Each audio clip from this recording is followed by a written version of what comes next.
নমস্কার বন্ধুরা, আমি অপর্ণা ব্লগ কিচেন থেকে বলছি। তোমাদের সকলকে স্বাগত জানাই। নতুন আবার একটা রেসিপি নিয়ে চলে এসেছি। আমি বানাবো ঘুগনি আর পরোটা। তো তার জন্য বন্ধুরা দেখো, এই যে আমি ঘুগনির আলু কেটে নিয়েছি। ঘুগনিটা আমি ভিজিয়ে রেখেছিলাম অনেকক্ষণ, তো সেটাই আমি এবার প্রেসার কুকারে সিটি দিয়ে দেবো। তার জন্য বন্ধুরা দেখো, এই যে গাজর, তারপরে শসা আর টমেটো কেটে নেওয়া হচ্ছে। তারপর বন্ধুরা দেখো, আমার সবগুলো কেটে নেওয়া হয়ে গেছে। এবার আমার ঘুগনিটা রান্না করবো। তো বন্ধুরা দেখো, এই যে আমি প্রেসার কুকারটা, তো বন্ধুরা এবার আমি ময়দাটা মেখে নেব পরোটা করার জন্যে।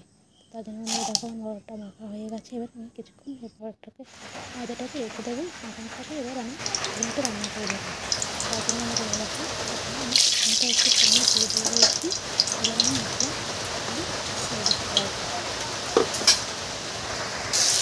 এবার কষিয়ে নেবো মশলাটা ভালো করে।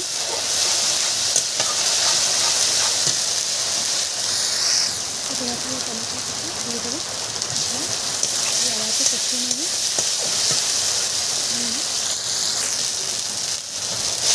ঘুগনিটা আমি ঢেকে দেবো।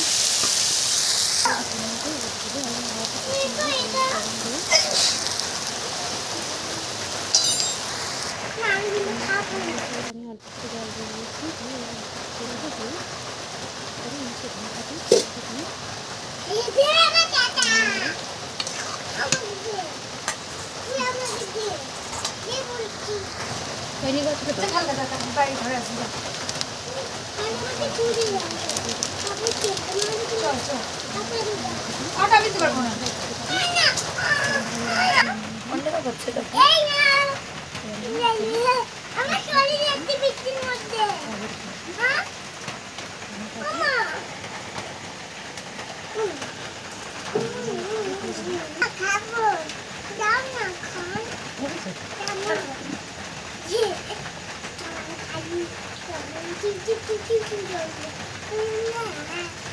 তুই যা না রাত করে ওখানে বই দেখ, ওই ডালে বসে রয়েছে। শেয়ার করো।